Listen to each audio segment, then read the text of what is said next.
Everybody, welcome to the first ever Toxic Pop podcast. I'm Bex. And I'm Dax. We are standing in front of what is essentially the ground zero of the Lower East Side performance art scene. Behind me there once stood a building known as the Collective Unconscious, the bastion of the performance art scene for over a decade. Wait, Bex, whatever happened to the Collective? Why is it a hole in the ground? Well, Dax, you see, some very bad men came and they knocked it down. Damn. But that's okay, Dax. You see, art in New York, it's not made of silly things like bricks and mortars. No, it's made by art stars. What's an art star? Silly Dax, an art star is the intrepid soul who makes the art, and a bulldozer can't take that away. They're trying to smoke us out of our art holes. I get it. It's like a different kind of war. Let's roll! Even if they knock down our theaters, we're still going to infect the internet, the blogosphere, the podiverse. We're wily and elusive. Yes, indeed. Each week, we'll be bringing you a veritable cornucopia of video delights. I'm talking about show listings, performance art archival footage, video clips of classic art stars, and classic clips from performance art days of yore. Delights? Yo diggity. And to kick things off, we have an awesome video from one of my very most favorites, the Purple Organ. A video by Jessica Delfino. And a classic clip from the Dance Liberation Front.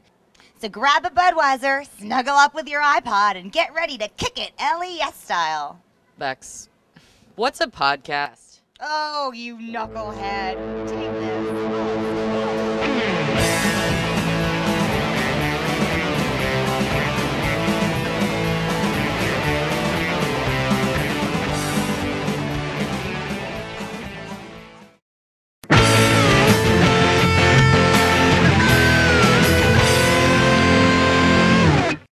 Just destroyed one of God's little creatures, and it was a bug. It was a bug. And I killed it good this time, but I know that it's not right, 'cause it didn't want to die as it ran for its life. And I didn't even care of the impact on its lovers and its family. Bug, absorbent bug, baby. Squeezing bug us through his couch, she showed the agony. It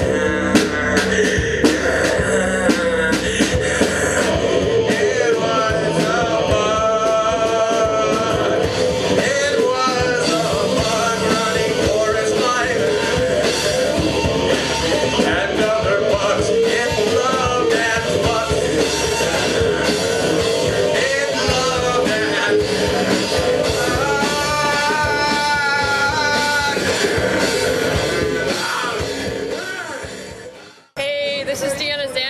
Reporting from the Barry Poetry Club for Toxic Pop TV, and tonight we have a very special guest. We're interviewing Purple Organ. Yay!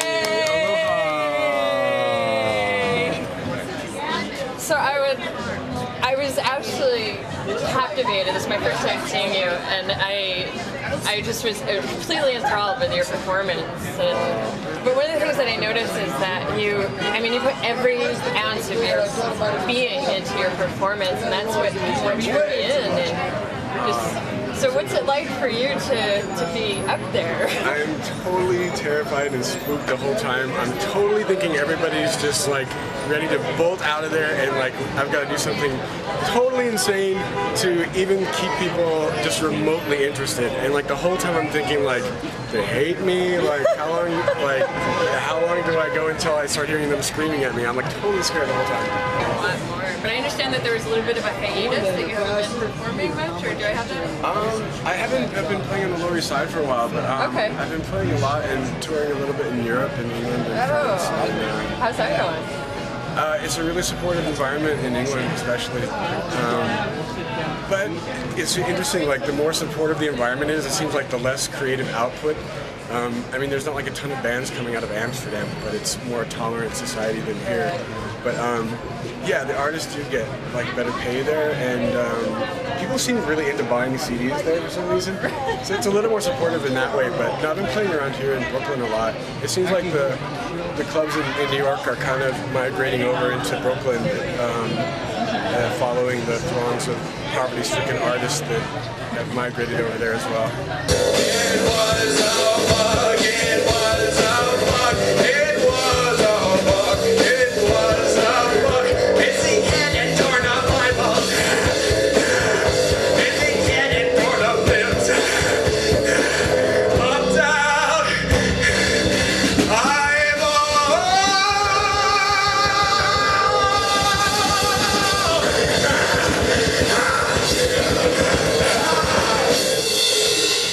Thanks, kids.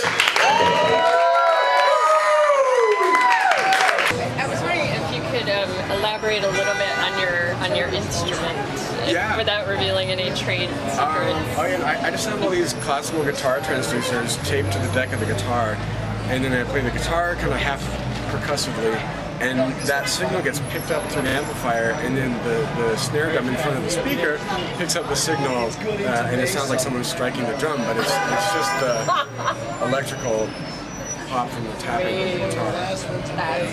It took like 15 years to figure it out, and I just slowly evolved over like 15 years, and it's still evolving. And how long have you been doing this style of performance? I've been playing in New York since '93, and I think things are only getting worse for me the longer I play. Thank you very much. Thank you. And thank you for watching, and have a wonderful evening. Bye.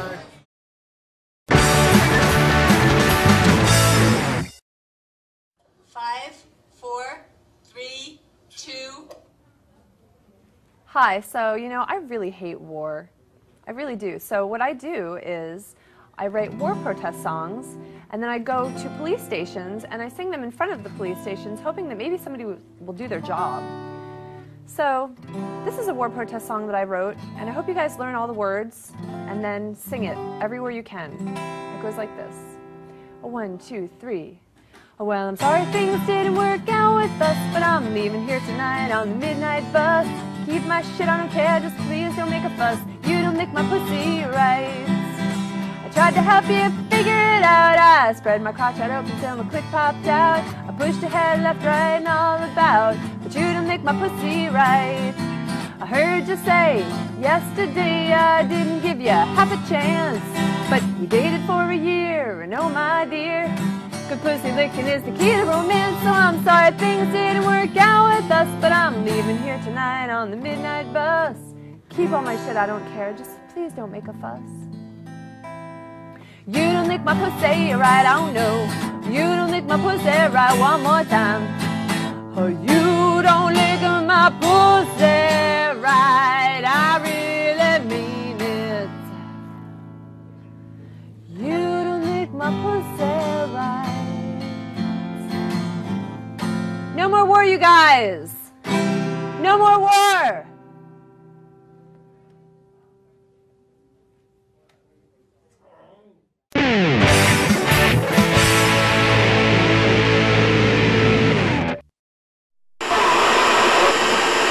Communique from your local dance liberation front. The mayor says New Yorkers must have a license to permit dancing. The DLF says license. We don't need no stinking license. You thought stories about the illegality of dancing were the stuff of science fiction, of small Midwestern towns, of Kevin Bacon movies. You thought you were safe. You thought wrong. Who has the right to decide what and what is not dancing? Didn't modern dance push any preconceived definitions of dance out the window? We owe it to ourselves to not take this lying down. If we allow the Giuliani administration to infringe upon our right to dance, what's next? No kissing? No holding hands. So what you're doing is constituting disorderly conduct. So we can either cease and desist, or we're going to have to be summoned and brought into the station house. So you're going to have to make a choice on what you want to do.